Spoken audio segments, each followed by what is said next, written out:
முக்கிய செய்தி. கும்மிடிப்பூண்டி அதிமுக முன்னாள் எம்எல்ஏ கே சுதர்சனம் பவாரியா கொள்ளையர்களால் கொல்லப்பட்ட அந்த வழக்கில் தற்பொழுது பவாரியா கொள்ளையர்கள் நீதிமன்றத்தில் ஆஜராகி இருக்கின்றனர். ஜெகதீஷ், ராகேஷ், அசோக் ஆகிய மூவரும் குற்றவாளிகள் என கடந்த வெள்ளிக்கிழமை கூடுதல் அமர்வு நீதிமன்றம் தீர்ப்பு வழங்கிய நிலையில் தண்டனை விவரங்கள் இன்று அளிக்கப்படும் என்று அறிவிக்கப்பட்டிருந்த நிலையில் தற்பொழுது நீதிமன்றத்தில் பவாரியா கொள்ளையர்கள் ஆஜராகியுள்ளனர்.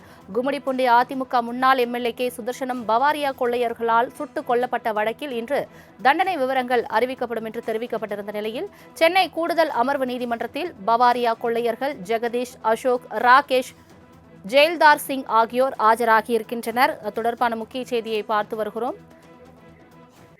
இது தொடர்பான மேலும் விவரங்களை தருவதற்காக செய்தியாளர் நந்தினி இணைப்பில் இருக்கிறார். நந்தினி, வணக்கம். பவாரியா கொள்ளையர்கள் இன்று நீதிமன்றத்தில் ஆஜராகி இருக்கின்றனர். தண்டனை விவரங்கள் அளிக்கப்படும் என்றும் கூறப்பட்டிருக்கிறது. முழு விவரங்களை சொல்லுங்க. வணக்கம்.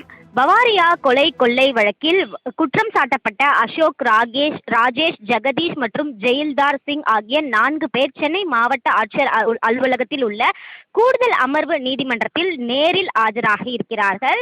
20 ஆண்டுகளுக்கு மேல் நடத்தப்பட்ட வழக்கின் தீர்ப்பு என்பது கடந்த 2 நாட்களுக்கு முன்னதாக வழங்கப்பட்டிருந்தது. இந்த நிலையில்தான் தீர்ப்பினுடைய விவரங்கள் என்பது தற்போது இன்றைய தினம் வழங்கப்படும் என தெரிவிக்கப்பட்டிருந்தது. அதன்படி பவாரியா கொள்ளையர்கள் ஜெகதீஷ், அசோக், ராகேஷ், ஜெயில்தார் சிங் நீதிமன்றத்திற்கு வருகை தந்திருந்தனர். கும்மிடிப்பூண்டி தொகுதி அதிமுக முன்னாள் எம்எல்ஏ சுதர்சனம் பவாரியா கொள்ளையர்களால் சுட்டு கொலை செய்யப்பட்ட வழக்கின் தீர்ப்பானது வழங்கப்பட்டிருக்கிறது. அதன் மட்டுமல்லாமல் தண்டனை விவரங்களை சென்னை கூடுதல் அமர்வு நீதிமன்ற நீதிபதி ஆபிரகாம் லிங்கன் தற்போது அறிவித்திருக்கிறார்.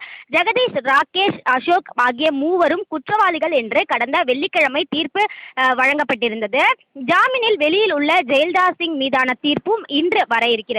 அதன்படி பார்த்தோம் என்றால் கடந்த 2005ஆம் ஆண்டு திருவள்ளூர் மாவட்டம் கும்மிடிப்பூண்டி அருகே அதிமுக எம்எல்ஏவும் முன்னாள் அமைச்சருமான சுதர்சனம் வீட்டுக்குள் நுழைந்து பவாரியா கொள்ளையர்கள் துப்பாக்கி சூடு நடத்தி அவரை கொலை செய்துவிட்டு 63 சவரன் தங்க நகைகளை கொள்ளையடித்து சென்ற வழக்கின் தீர்ப்பானது இன்னும் சற்று நேரத்தில் தீர்ப்பு வெளியாகி இருக்கக்கூடிய நிலையில் தண்டனை விவரங்கள் என்பது தற்போது இன்னும் சற்று நேரத்தில் வழங்கப்பட இருக்கிறது.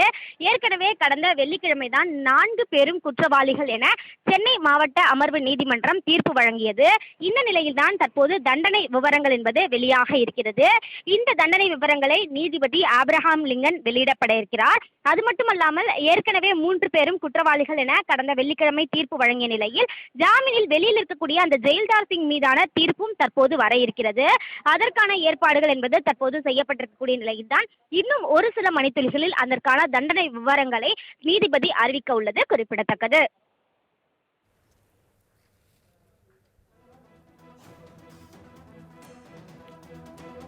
தங்களின் முழு விவரங்களுக்கு நன்றி நந்தினி.